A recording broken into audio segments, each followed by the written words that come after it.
Recorded March 10th, 2025. Sure.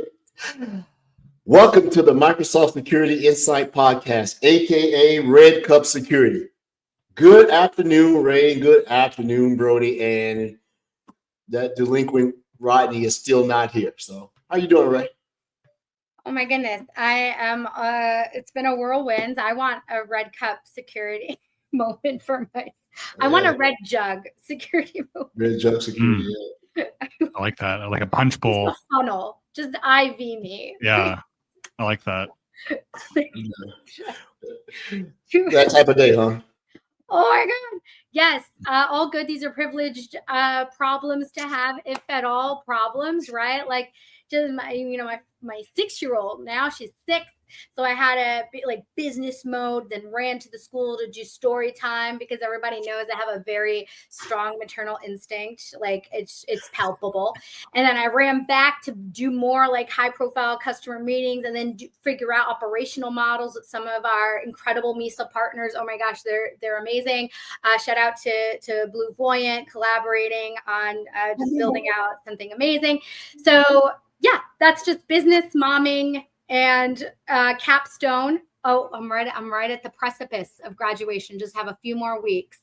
So shout out to Utica University, third masters. The no more school, never again. Keeping them afloat. There you go. Give them back.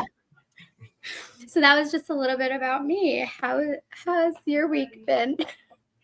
I'm troubleshooting something from last week. Can't really talk about it on the show. Added some more features and high availability to the networking equipment that Noodle hates. So I got that working. Playing around with some new Sentinel stuff, and I guess the way that Sentinel stores non-essential logs or non-high fidelity logs. Hey, look at the baby! Happy birthday to you! Happy birthday to you! Happy birthday, dear Holly. Yeah. No, she's like, oh my God, Mommy, what did I do bad? Mommy, I will be good. No, she's happy. She's happy. Happy birthday, Holly. They can see you, sweetie. Hello. Happy Molly, birthday. Nice dress. All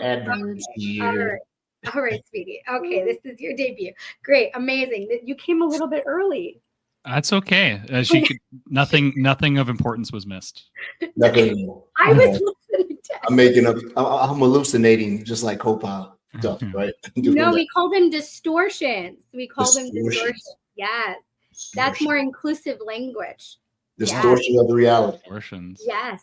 That's I code like an AI drug. Could it then be a hallucination?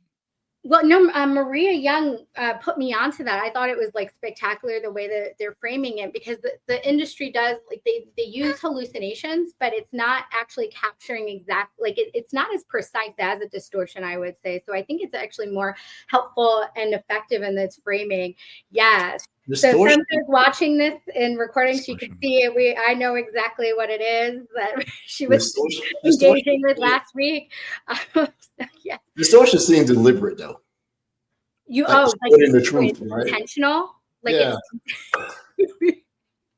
Like, imagine that's what they. If anybody's doing that, our days are numbered. But no, I'm breaking some simple stuff. I'm really super deep into that thing. And, that's it. Mondays is sort of odd for us because usually when we used to do the show on Wednesday, you had 2 days to, now we come back Monday, we up against the wall. Brody, what about you? Mondays are so hard. Yes. Get ready for this show because I am Monday's the busiest day. And I'm just excuse me.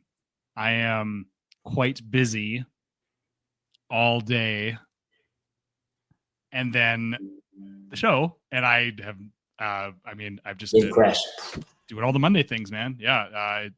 Big time projects, big time debates and calls, and who are you debating and designing. Oh, it's a long story, but part of field work is coming to a consensus between Microsoft and the customer. And so these conversations can turn into debates at times, or the definition. The customer? Yeah, It's absolutely. okay, it's more brainstorming. You're brainstorming and then reconciling their business needs with operational feasibility and supportability.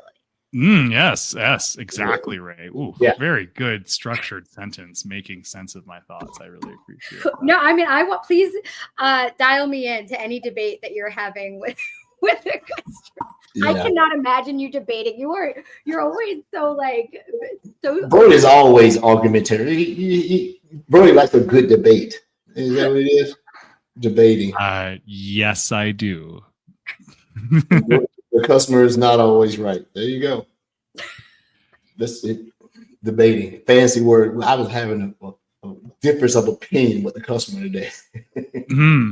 Also, a better way of structuring that phrase. Yes, I like that. We had differences of opinion, but we also have a lot of commonality. It's just shared goals and alignment towards that North Star. It's just tactically how we're going to achieve it. And synergy between the teams. Harmonizing. I love a good harmonizing line because we're like, I have not heard harmonizing. Like, ooh, she's cooking. Yes, I am. Yes. And wait till you get to enjoy the full feast before you.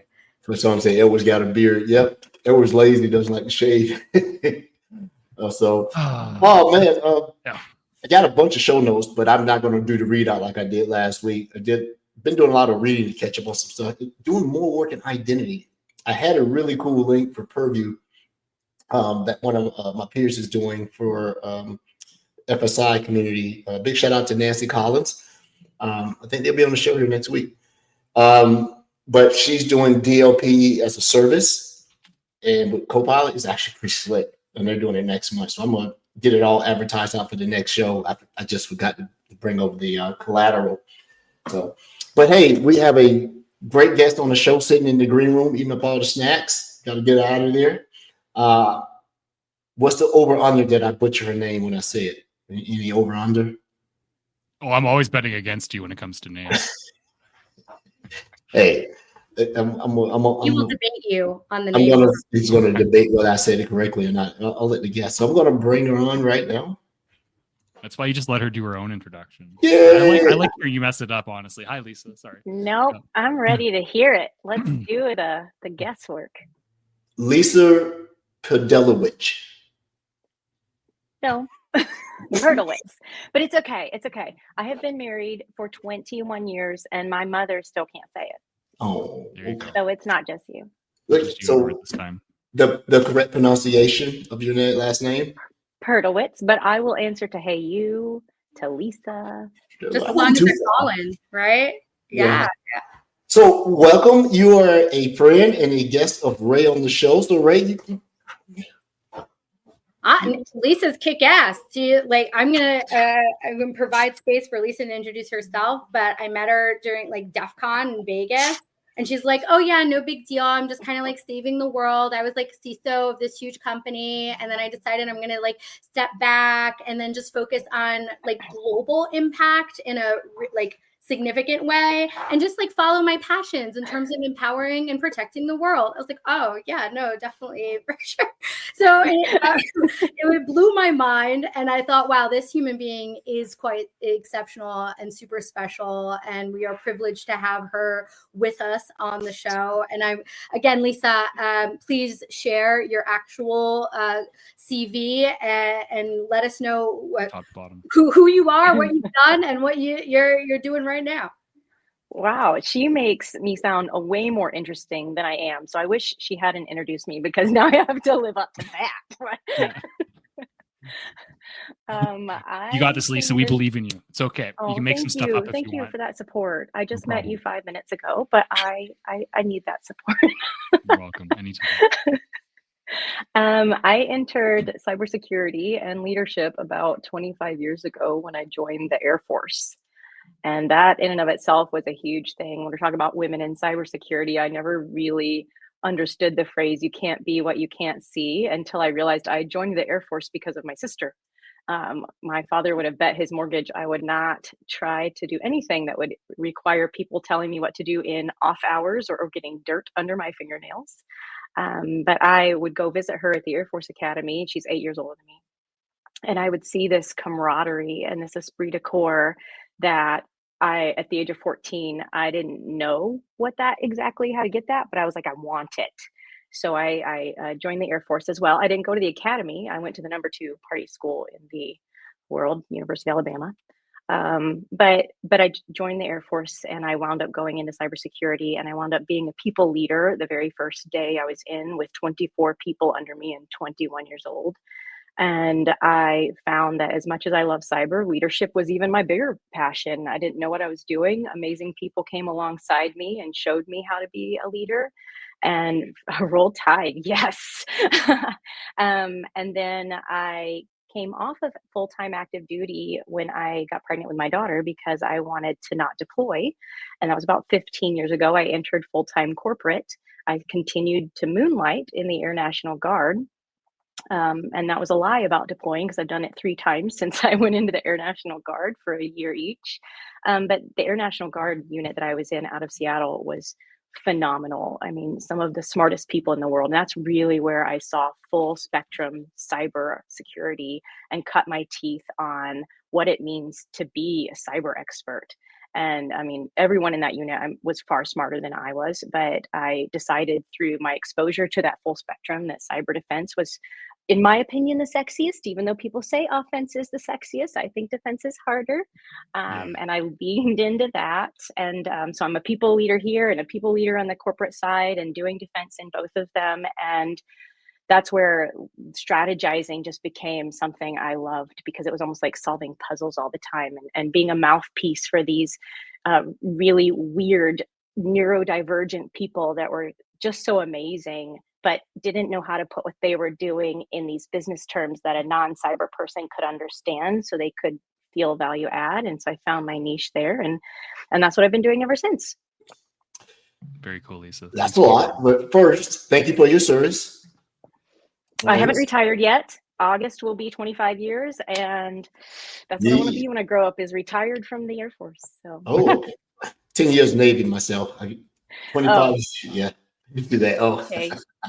So, Air Force wouldn't take me, so I had to go to second string. That's okay.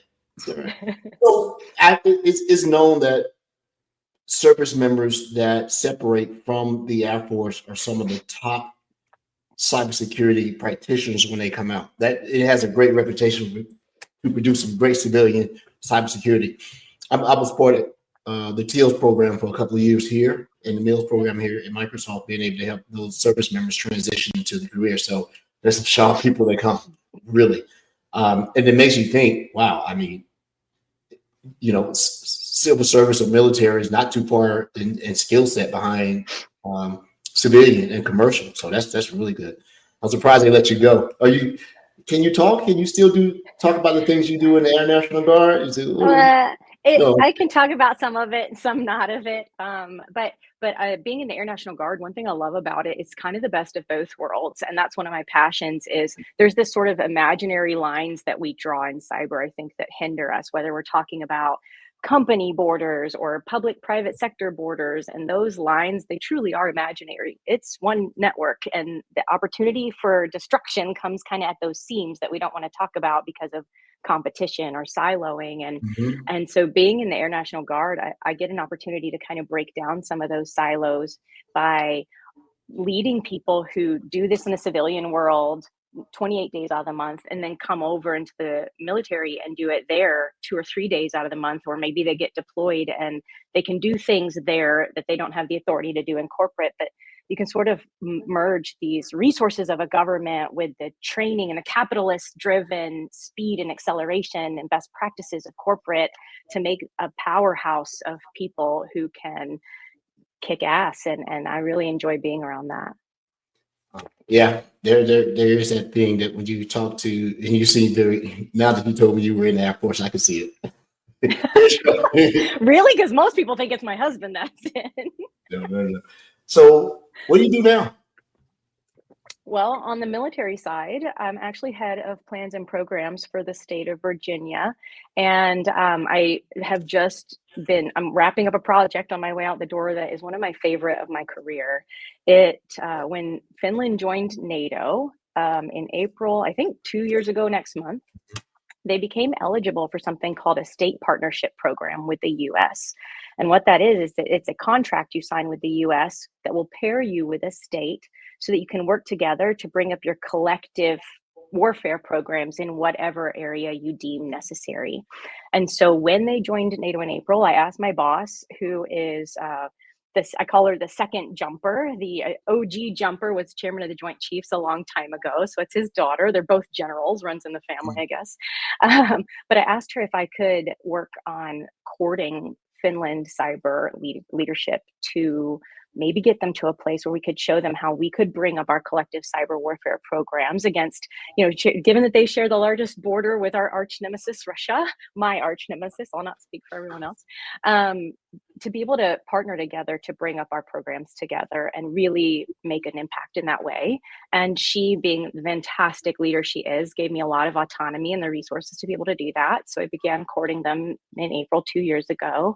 And in May of last year, they signed that contract with the US and they were assigned to Virginia for cyber warfare programs. So we're now in the throes of working together to make our programs stronger together, and absolutely excited to see the impact that has made so quickly, because that's really rare to see in the government sector. Such a quick change. Wow, that's a lot. And I'm a little bit jealous. Some of the greatest satisfaction you have is serving, right? And you see meaningful results and impact from what you're doing. Sometimes that gets blurred in the civilian world. Go, go, go. And all the time you measure success is, the bottom line, and, but it feels good to sit back and say, I did that, right? I made somebody's life better, literally, life better. You talk about NATO and alliances and, country sovereignty and protection. And you said the borders are, you gave a metaphor, the borders are grayed out. In the cyber realm, there are no borders, and right. Then, we always talk about superpowers, but we look at superpowers as conventional and nuclear exchange and warfare. You don't have to be a large nation to be a cyber superpower. You just have to be skilled to have a bandwidth or somebody else's bandwidth. So, man, that's great. So you told us what you do on the serving side. What about the civilian side? Well, back to making that impact that you can see and feel that I kind of feed off of. I started my own company about 6 months ago. It is not where I want it to be by any means, but I decided I wanted to leave corporate and do something where I could help people on a case-by-case basis that want to be helped. And I don't know if you guys ever feel this way, but I sometimes feel on the corporate side where I'm working with people who've been assigned to me who don't necessarily want to be there and don't necessarily want don't necessarily want to be better. And that can be a little bit soul crushing to be around all the time. So I started a company called Legilo, which is focused on coaching, mentoring, helping others develop strategy for cybersecurity, helping CISOs tell the story to the boards better, because I think that's an area that's really lacking right now, is being able to tell the story to the business so that they understand the value that people bring. And that goes back to my passion of being that mouthpiece for the ones that are really doing the work. And so I've been doing that for about 6 months, and I am honestly happier than I've ever been. So I'm hopeful that it will be something I can do long term.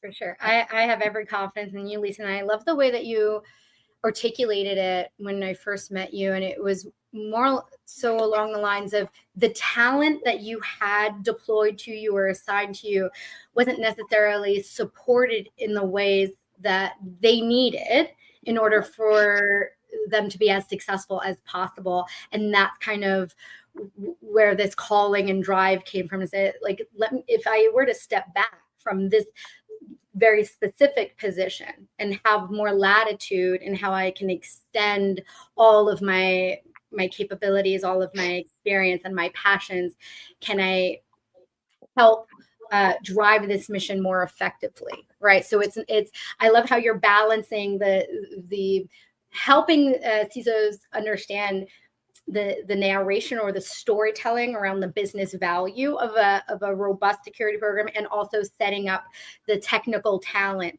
with the skill set to be as successful as they can be, because often there's a very narrow approach to what even success looks like, right? Yeah, absolutely.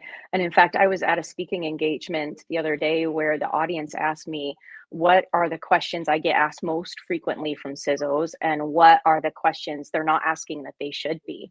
And the thing they ask me most is, how do I get my leadership to give me more resourcing or funding? But the thing they ask the least is, how do I get the most out of my team in an era where we're probably not going to get a heck of a lot more resourcing from our leadership? Our teams are the delta in what can give us more. And it doesn't mean work harder for less, but work differently in a way where you're higher performing and you're conjuring the ultimate potential out of that team. And I see a lot of companies that don't even have CISOs that have ever done cybersecurity. I saw a Fortune 500 the other day that hired a global head of defense and incident response. The person had never been a people leader, had never been in a cybersecurity organization. And in that situation, how do you even know the types of people that tend to flock to cybersecurity? Because I think while we're very diverse, there's also some common threads there for sure that that you should be familiar with and know how to lead that to its full potential. And it almost even marginalizes the work that all those members do to bring somebody over them that doesn't have any experience in that realm. And so to be able to guide leaders to understand what they should be focused on and what's really important in terms of valuing their team is probably my favorite thing in the world to do. Well, that person was probably a good bean counter, right? And are they extra expendable? Like, oh, nobody even likes this person, so if they're on the hook, we're just gonna push them out because they have no ties to any of the talent.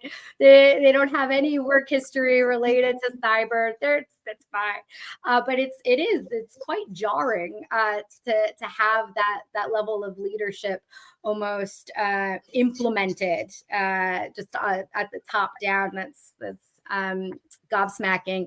What would you say would be the three top things that you would want for folks to keep top of mind as they build out their teams and manage their teams and nurture those talents and strengths? Don't pick the people you surround yourself with to be like you. I'm very much an extrovert, if you can't tell.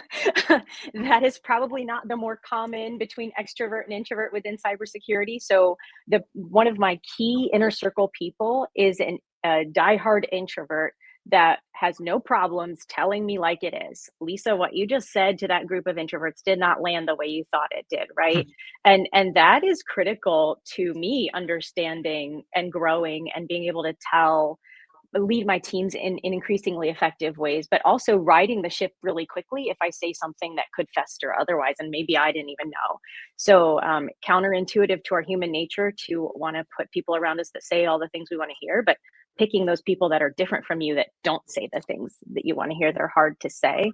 I would say you can always teach skills, but you can't teach curiosity and resilience and perseverance, and that person that just needs to continue to pull the thread to understand the answer to the puzzle, passion. So I will hire that all day and teach them how to do cybersecurity if I have to pick between the two. And the third one is constantly be asking those around you what you can do better in a really humble way. A lot of people do a lot of lip service to the values and then they don't really live them out.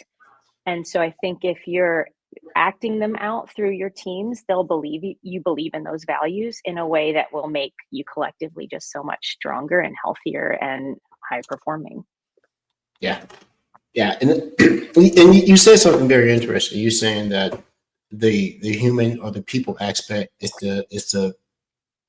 the delta between being able to, do more with less. And, I feel for the CISO if he's reporting up to the CFO. So you know how that's going to go, right? Yeah. I've seen that happen. But what would you say to the executives to say, well, AI is going to make up the manpower difference, right? I'm just asking the question. I'm not the person that believes that, right? Because it doesn't hallucinate anymore. Yeah. It has what's the thing, Ray, that it does these days? Distortion. Distortion. Yeah. Every time I hear distortion in a Star Trek episode, it's bad. I've never heard someone say, "Captain, there's a distortion on the port side." That's pretty good. Let's go with that. So we're going with the AI is distorting deliberately. So that is a new fear that we're disseminating into the public. Yeah, you've heard it here, folks. Yeah. This is all. That's jokes for legal reasons. This is for entertainment purposes only. So Lisa, so I know it has to come up on your radar.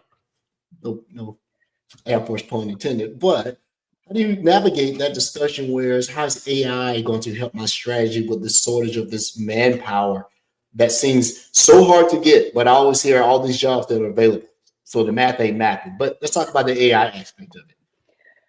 First of all, I like to make sure we're all using the same terms for AI, because a lot of leadership don't know what AI is. I'll get into a room and they'll use automation and AI interchangeably and not realize that that isn't a thing. So really understanding very crisply the definition of AI, but then I like to actually start with showing them a CISO mind map. And there's one of my favorites, but if you've never seen a CISO mind map that outlines all the things CISOs are responsible for, it's daunting. There are thousands of line items there. And I like to say, okay, so you think that AI can do all the jobs, but here's where I've bucketed out of this mind map. This is everything you think I should be able to do. Here's the things we're doing today under my org. Here's the things I have no authority over that are under the engineering org or the software development org. And here's the things that, as far as I can tell, nobody's doing. And so we have all of these deltas, and you think an AI is going to be able to come in and just take care of all of this work. And oh, by the way, overlay your unique business context, which could make a Microsoft CVE that's supposed to be critical in the wild mean nothing here, or a low level one mean everything here. And you don't even really understand the business context. We have to come together in a room and talk about it. How is an AI tool going to do those things? And of course, I say it much more eloquently with pictures. No, the church just there, our non-denominational house of worship. Like, yes, Lisa, let's take a step back. Like, let's get our verbiage correct. Okay, let's get those straight. Like, I love that's excellent. I'm going to steal that right there. Let's make sure that we're speaking the same language. Where's the Rosetta Stone? So we're all on the same page, right? Because I found myself going in last week. I'm triggered now. I was in the room talking and not even on the same page, same book, same library. It totally went off the rails, right? But once you've established that, all right, we're talking from the same sheet of music, Mr. CISO, then you start to see that they open up a little bit more, talk a little bit more, admit a little bit more to you, because if you're consulting and you're coming in, you do it. You've been around. You're the high paid consultant. You're supposed to have all the answers, but at the same time, you don't get the honesty and the transparency that you do your job. So how do you break that down to be able to get to the CISOs to trust you, tell you what keeps them up at night? Honestly, I do get a lot of that trust by having one-on-ones. So if they know that we're coming into a one-on-one space and they're the one who is the client, I'm not going to tell them all the things we've talked about to their leadership. So they're the one that's paid for the bill, right? So we have that very robust discussion. And if they're coming to me, they're already in a different space than when I'm, say, working for them, because they've acknowledged they need help. So it's been so interesting to see how open-minded and vulnerable they are from the very beginning. In fact, I've had them say, leaving calls, I've never felt more heard. And just to use that phrase is pretty vulnerable, right? So it's interesting to see how vulnerable they get in those one-on-ones when they feel like they can be open to that person and it's not going to go somewhere. And what I'm learning is they all feel that weight of how much they're being held liable for, but how little they actually have authority over. And I just feel the empathy for that. I was looking at your website, looking at your services, and the way you just portrayed that just brought everything about your services into a clear picture for me, because you're not only advisory, you're professional development for these individuals, a trusting soundboard with no judgment because the CISOs don't want to seem as though they're underwater. They don't want to seem like they're doing too good a job, and they don't really have anyone. And then every time you try to get executive coaching, it's in a room full of everybody. Nobody wants to raise their hand and be the dumb CISO, right? So, but it sounds like you're able to do these one-offs, sort of like literally a professional coach that can pull them to the side and do. Oh, that's. Yep. I'm not encountered that a whole lot where you can do one-on-ones like that. It's always a conference you have to go to. That's the thing. There's just so many opportunities if you want to go out there and focus on solely the technical piece or solely the strategy piece. But I feel like a lot of those are pretty cold. And what we're leaving out is the emotional piece, the compassionate piece. And leadership, I believe, is a calling. And that people element and those, for lack of a better word, feelings, that's part of it. And I'm very analytical. So I'm like, let's have our feelings, but then let's talk about what we're going to do to fix the world. But that there has to be a little bit of space made for that, because I think sometimes we can be in a role in a company and feel alone when we're in cyber. Like I'm struggling with so many things. I feel like my leadership doesn't understand what we do. I feel like they don't understand my people. They're not valuing what we bring to the table. And you can feel alone, but when you're talking to other people who are in cybersecurity, everyone has moments where they feel like that, and that's a powerful thing to acknowledge. I'm not a CISO in role or in job, but I'm interested in having one of your sessions for myself, right? Because if you have those ambitions, you have to learn to talk, right? And if you at one time I was accused of being too technical, but like Brody said, I'm just a salesperson now. My feelings are still hurt, Brody, for that. I just said it like 9 months ago to get a rise out of him. He brings it up. He uses it to pinch me. All the greatest sellers have been technical in their past lives, and that's what creates that relationship of trust. Like when I've seen a seller knock it out of the park, they're just showing up authentically. And obviously there's like they have targets, but they're just having conversations and they're always relating it back to their experience, and they're leading with empathy because they're like, listen, I know what it was like on the other side. I joined the mothership, because there is that human dimension, Brody, where they don't want to pass the hurt to somebody else. They're trying to change the world in that lane, and I think that it does make a difference. And customers actually, you can tell when they respond well to sellers who have lived that life and know what they are talking about. Yeah, and Brody's a consultant, so he's definitely in there where a lot of his work is trust building, right? I've been in that role. You walk in the room, you get that trust building. You become that sage for them, right? But it's hard when Lisa, you're selling trust, services, experience, art, leadership, ideas. And it takes a lot of bravery to do that when in the end, there's not something you could attach to the back of it. You have confidence in this thing that you're giving to them. Like, yeah, buy this. But you were the thing you were asking them to buy. You're buying my experience. I'm telling you, don't step that way, go this way, right? Yeah, it's scary. Yeah. It is. It's scary. And I am not going to lie. I've got imposter syndrome. And sometimes I think it gets worse the older I get. So, and I actually mentor a lot of people who will come in and say they have imposter syndrome. And I was like, that just tells me you are mature and humble and you've been in this space a while, because I think it was when I was in my early 20s where I was like, I got this. This is nothing. But the longer I'm in leadership and cybersecurity, the more I realize how much more there is to learn. Yeah, that's a good. I didn't think about it that way. It's experience-based or experience-induced imposter syndrome. Because the more experience, you second guess yourself, right? And you're like, oh no, or you want to be that experience. That's a good point, and all of us are high performance on here. You would think that the higher you go, that the confidence is like, but now you want to be the pinnacle and you don't want to fall off, Experience-induced imposter syndrome. We need to put that in there too. But they just add that to them and trademark that before Lisa goes and trademark it, right? So you guys were great. You guys were at DEF CON together, just hanging out. That's what it was. Mm-hmm. What were you guys doing at DEF CON?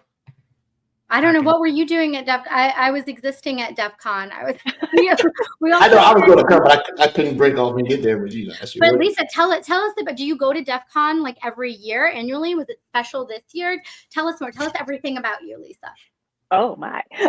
Well, I just, I've been going for about 3 or 4 years now, and it was actually a friend I worked with who got me to go, and I just loved it so much. I didn't realize what I was getting myself into, and I followed him around the first time to get the full experience. And after that, I was like, well, I have to go here every year because this is my kind of people. And I mean, I haven't soldered anything in years. I'm not the person on keyboard very often anymore. And I actually went into a workshop and soldered things. And it was the crayons, Ray. If you remember, I posted a picture of them. It was a military. I've got my box of crayons, and I will shut up and color. So that's what I soldered, and just a chance to connect with people from throughout the cybersecurity community, because it's really kind of pretty small. And so I run into people there I hadn't seen in years, and it's so fun to just randomly run into somebody. I'm like, I know you, and catch up. And folks from all levels, like, so you're like a CISO and you're just hanging out soldering, right? And so you have noobs, you have folks who maybe have been in the industry but not in a technical capacity. You have like the full range, the full breadth of the cyber world kind of gather for DEF CON. Would you recommend that if the show were going to like, connect and meet in person, like as a whole group, which we weren't able to do at the last conference. But if we were to, would you recommend DEF CON's the place? Oh, totally. And you should probably do one of those scavenger hunts together. Yeah. Okay. Lisa, you didn't know, Ray was throwing shade because the three, her, Brody, and Rodney, they were able to go to Ignite. I couldn't. And you didn't. Yeah. He was sick. He got sick, poor guy. But if we were going to plan, when you like genuinely, DEF CON is the place to do it, right? I think it's pretty fun, and it doesn't hurt that it's in Vegas. So you don't get bored outside of those hours either if you want to leave the building. Yeah, I'm not a big Vegas fan, but I could go to Vegas and do that. Going to like the Bay Area seems like it's just a slowdown. Maybe we'll go this year, Ray. We pile up and go to DEF CON. Let's do it. August, right? Yes. In the heat. August. It is hot, but one awesome thing about Vegas is the food, and I pretty much travel just to eat. So I highly recommend at least picking somewhere where there's good food. I love to eat and cook, so you got me right there. I'm an eater. Brody's real quiet. His hockey team must have won, so he's so excited and satisfied right there. It's been real. Is that why the maple leaf? He's putting the business case together to get approval to go to DEF CON. He's like, what do I have to tell my leadership to get? He's good. He's sharp. He's the one that is always getting approved. Well, let me ask this, Ray, are you going to DEF CON this year? I'm thinking about it. I mean, at least if you're going this year, I know Nina or Janine Medina, where she was a guest for, she leads the biohacking village. She's the executive director, so she's obviously leading that. But Lisa, are you also attending DEF CON this year? I am planning to, and I just heard the tickets just went on sale. Okay. Yeah. All right. I might have to go ahead and go plan DEF CON. I put it right here. Plan DEF CON. DEF CON. Yeah, we'll do that. Do the Microsoft Security Insight podcast. People would be trying to break into our stuff. Oh, you guys are Microsoft, huh? We'll get you. We'll show you, Mr. They're so lovely. They're that like they are gentle with gentle. They're good folks. Except for that wall of shame thing they do. I've encountered, the nice folks, but maybe that's just, what it is. Who knows? It takes all kinds. I'm more excited to see Brody's business case to get approval. I'm wondering what gears are turning because I see it happening, but always when he makes it happen. I wanted to go. I haven't been before. I definitely, it's on the new budget year, so there's a chance. See how it always goes. Always chance. Yeah. Hey, Lisa, I got a question for you. We do have to figure out what show we're going to get to.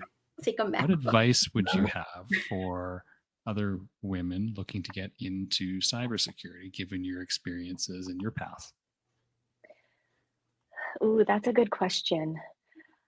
When I joined so long ago, I was most frequently the only female at the table, and I had some wonderful male mentors and leaders, but I had my first boss that was female when I was 35. And I didn't even notice what I had been missing in my career until I had this person who was also a mother, who could understand that part of me, and trying to juggle and in any of a number of things that were unique to being a female. So I highly recommend networking and finding those females within STEM that you are inspired by and you believe in, and using that as your way to learn what your path should be as you're discovering yourself through soundboarding with those people that you trust. In general, I know it's hard to get into cybersecurity nowadays if you don't have a lot of real world experience, and you're like, how am I supposed to get real world experience if no one will hire me? Right. And it sounds pretty basic, but internships have actually changed even my mind as a leader on people who come into cyber without experience. I piloted an internship program at one of the companies I worked for, taking people that were actually still in college, and the fresh eyes that I saw them come to the table with that actually changed the way we were doing business amongst people who had been doing it for years was amazing to see. And it changed my whole perspective on hiring people who don't have experience, real world experience yet. So finding ways to get out there and display how your mind works, even if you don't have that cybersecurity experience, I highly recommend, and finding your voice through those mentors. Yeah, that's great advice. I appreciate that. Yeah, the chicken and the egg problem, right? I need experience before I get the job. To get the job, I need experience. Stay shut. Yeah, I get in there, get dirty. Maybe you don't like it. Maybe you give Lisa a groundbreaking new outlook on how to do business. I mean, I just think people should be taking a chance. It sounds like, right, Lisa? Don't be afraid to take the chance if it's something you're passionate about. Yeah, that's great advice. Absolutely, and don't change who you are to try to get those people that want to hire you, because that's something I wish I could have told myself 20 years ago. If you're at the table with a bunch of people who don't recognize the value you bring just by you being yourself, you probably are at the wrong table. Yeah. I went through a rough period, in the midterm of my career, that I had to professionally code switch all the time to be able to do it, right? Otherwise you wouldn't be invited to the meetings where all the real stuff happens, right? You go to the meetings with everyone and then you see it. Hey, we're going to do this after the so-and-so. You're not invited to the dance. But when you talk about internship and bringing individuals on, I have noticed that the internship is not in its purest form as it used to be. Now, when you intern individuals, it's more about getting them to do rather than getting them to learn, right? Mm-hmm. So they should have an opportunity that a resulting good day is that you learn something. Not that you did something, but I learned something today. And be enthusiastic about it. Let me show you what I did. I don't see that hardly anymore. And maybe because of the role I'm in, maybe just circles. But internships used to be a huge learning thing. And it made individuals consider your company as the person that they wanted to work for if it was a college thing, right? But internship and mentorship is still huge. And I don't hear that much anymore. I just don't. It's so structured and built into the company's program or what they do. Yeah. I just don't hear it anymore. It's good though. Ray's a good mentor, isn't she? Aren't you, Ray? Am I a good mentor? Yes. I do my best to have informal mentorship relationships. Ray told me everything. I don't have an established program where it's like get mentored by Ray. That should be my next LinkedIn post. I'm telling you. Hey, and so I put it out there, Lisa, you're not stealing Ray from us. She's on the contract. I'm so sorry. I would go anywhere Lisa would add. Like I will just, if Lisa wants me anywhere, I'm just there. I just not a free agent. Still on a binding contract. There we go. I'd like to see this contract, Edward. You keep bringing it up. I've never seen it. Must be. It's in blood, Brody. It's in blood. Oh, that was that day I woke up and I was woozy. Yeah, and the entire contract was fine. That was not. It's always Rod's not even here. We only go off the rails when Rod is here. So I guess this is an homage to Rod's. Well, why isn't he here then? That off the rails is my modus operandi. Lisa, this is why you guys can't compete with the Lisa. No, he's not here because he had a new contract to sign and he hasn't woken up yet. Yeah. He hasn't woken up yet. New contract to sign. So, Lisa, It's not you, Lisa. It's him. It's Rod's fault entirely that he's not here. Just know that it's not you, and we appreciate you. Can't believe Rod I'm wouldn't gonna be here for you send today. him a note right afterwards and I tell will. him my feelings were hurt. If I had feelings, they would have been hurt. yeah, they always be headphones. So, as you still navigate this, you were in another quarter of your career. You're doing things that you love. You're smiling. You're happy about it. You get new fear. Sometimes I take on assignments because I want a new fear. The old stuff doesn't scare me anymore and challenge me. I want something else to startle me, right? I love that. And I want to do that. What's the new fear for you? Mm. You're still in it now, but you got new fears to go do. Honestly, it's not having a consistent paycheck that I sign the contract in blood, that I know what it's going to be every 2 weeks, and that bonus comes in and that equity comes in. Like, that's the fear for me. And it's especially when people are still coming and offering me jobs. I mean, I got offered one the other day, and I looked at my husband and I was like, am I crazy to turn that down? And he said, yes, but this is what you want to do. And I mean, first of all, he's just amazing. I actually haven't said anything about him, but I need to say something about him because he's so amazing. And he has been the single dad when I've gone away for those 3 1-year stints. And she was 1.5 at her youngest, and somehow her hair was brushed and maybe her clothes didn't match, but she was showered and she got to her daycare every day. But he's also been so supportive throughout all of this. And sometimes it's this field can be difficult, and you have that day where you just like, am I even in the right seat on the bus? And he's always the one that reminds me that I am. And so I just have to give him a shout out, even though he's not listening, because he went to the craft room to do something with a nerdy board game. Cool. With Warhammer? It is Blood Bowl, if you've heard of that game. Blood Bowls? Blood Bowl. Yeah, he has a new friend to play this with. He will definitely, and he has played Warhammer, and oh my goodness, my first station was Guam, so we moved to Guam when we were newly married, and he played World of Warcraft. That's when that was just coming out, so I would call myself the WoW widow while we're in the Asia time zone, please, playing with Filipino bots. So like, he does all those things. If you want a new friend, he will be down for those. I currently play World of Warcraft, do not play Warhammer because I have no money to dedicate to it. But if he's going into the craft room to do Blood Bowls, then he is far and away more into that than That's very cool. That's pretty badass. That is super badass. It takes to be successful to have, because he's successful as well, right? It's not like he's your stay-at-home husband. No, he's amazing. No, shout out to stay-at-home partners, but he has his own career, and he's just like, you know what, Lisa, you're a goddess. I'm gonna figure it out. And I'm gonna also do my Blood Bowl situation in the craft room. You're worth it. Our family's worth it. And he just makes it happen. And that's just a testament to like your brilliance and your amazing energy. And like, I love it. I love all of it. Yeah. Oh, he did try to be a house husband. He tried to be a house husband early in our marriage. While I was living in Guam, it's 4 miles wide. He's an industrial engineer. There's not a lot of engineering things to do there. So he actually just went back to school and got his master's degree. I would come home from work and he was like, I did the laundry, and I would see 8 loads just crumpled on the guest bed. I'm like, you just washed it and then threw it there? Like, you didn't fold it. and folding's different. Oh, he got this little convertible and he put on his Hawaiian shirts. It's a tropical island. And I would get these notes. Hey, Lisa, I saw your husband driving around to the next tiki bar at lunch. And so I come home one day and he goes, I think I would like to be a house husband. And I was like, you don't cook, you don't clean, and your definition of laundry is vastly different from mine. So I don't see how this works for either of us, because I just had to come home from work and do it. So he did try that many years ago. Yeah, I never got an opportunity to do it. I don't think I could. I like cooking. I clean fairly okay. What was the other thing? Folding clothes.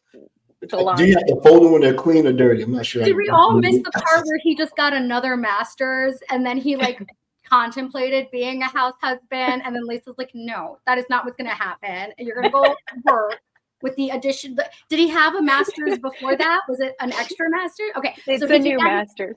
Yeah. Okay. No. So this is a hilariously beautiful, like a very comedic but loving situation, and I wish it were like on like a cable show because I would tune in every week because it sounds super cute.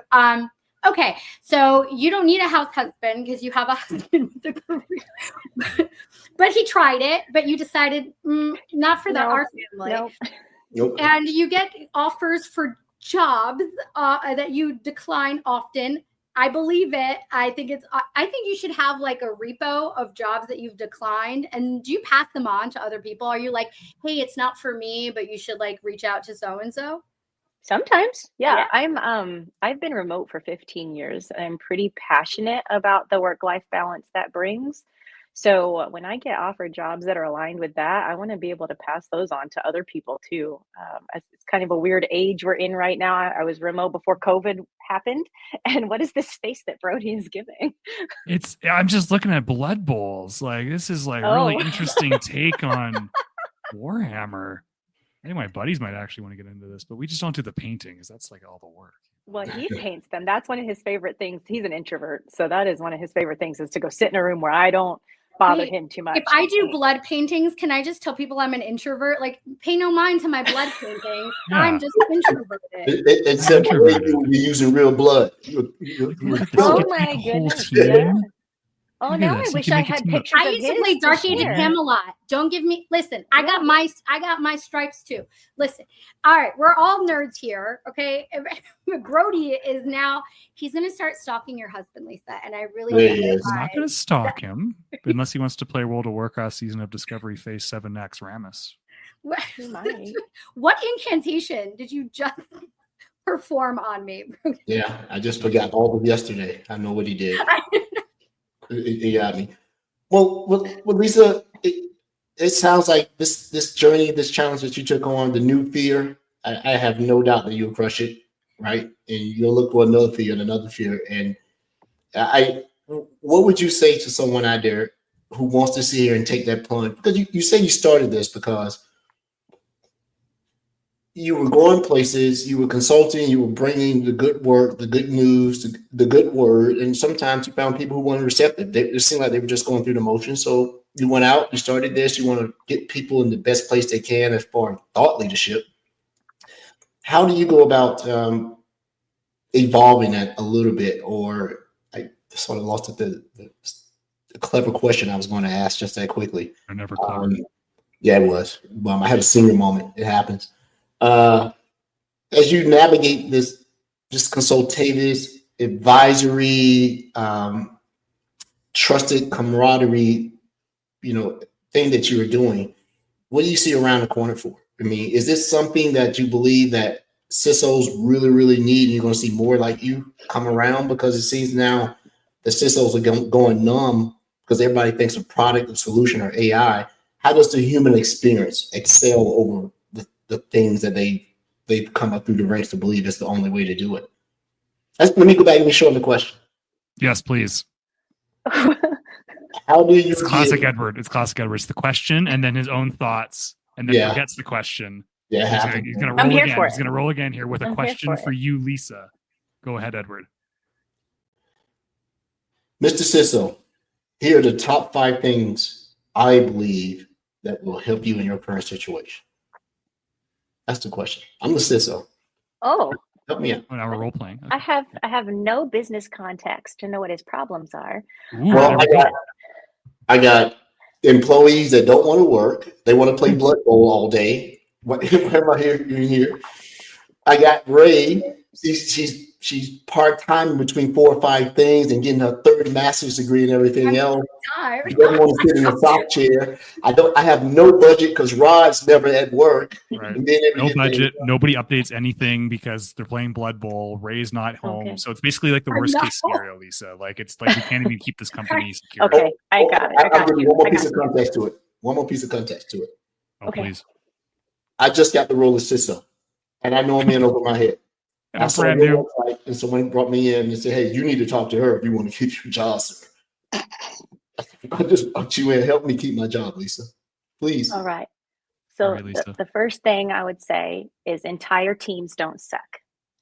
So if you feel like your whole team sucks, maybe the problem is you. I like that. So like let's that. talk through, I would say it nicer.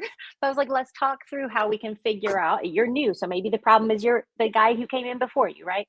So let's talk through how we can assess current state on morale and culture and get your team to a place where they believe you want to make it better, because that will start trust. And the trust is what you're going to need to see anything progress. And then you got way too much on your plate and you're not really sure how to attack it. So we need to actually figure out what you need to do in what order, and then tell your leadership the things that aren't going to get done today, because you're going to have 786 things to worry about, and you can make 5 better this year. And just be real honest about that risk discussion. And then you've got to figure out how to talk to the different audiences. You might need to learn what resonates with each one. And when we're talking board or C-suite, you might need to learn what resonates with each individual, and then play to those strengths. And then you got to have a lot of friends, and they can't just be cybersecurity friends. You're going to want to make a friend on the legal team, and you're going to want to make a friend in the procurement team, and you're going to want to make a friend in the external communications team. And you're going to use all those friends. You're going to teach them why what you need done is what they also need done. And then you're going to come together as strength in voices to the senior leadership team. And it's going to be a lot harder to say no.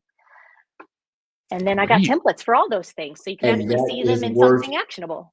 And that I'm checking out my website and hire my services at. Yes. That is the service that I got for free pro bono, because you went through your pitch, and not once did you say, buy something, use this product, talk.